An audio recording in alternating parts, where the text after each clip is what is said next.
आज उठल्यापासून सारखं असंच वाटत होतं की वेळेला थांबवता आलं असतं तर किती बरं झालं असतं नाही. त्या अगोदर सकाळी श्रीसाठी इथे नाश्ता बनवायला घेतला. खरं तर नाश्ता नाहीच आहे हा, परंतु श्रीचा हट्ट होता की काल जसं स्वीटकॉर्न तू बनवलं होतंस ना, सेम तसंच मला आज ब्रेकफास्टसाठी टिफिनला दे.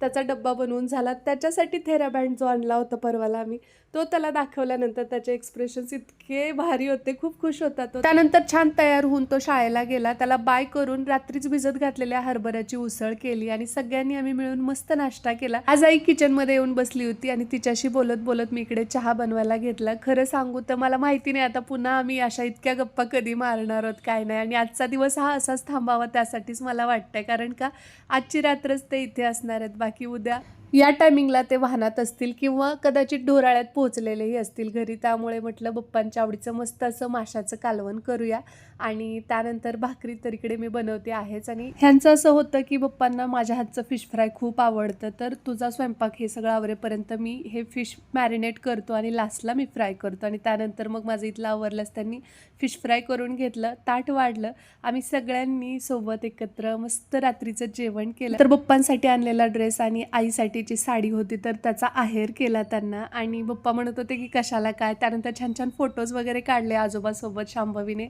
आणि इथे आईला ती साडी पण नेसवली. ही पप्पांना आवडली साडी त्या 2 साड्यांमधली, सो ही पप्पांच्या चॉईसची आईला साडी नेसवली, कारण सकाळी घाईत निघणार आणि खूप गडबड करणार म्हणून.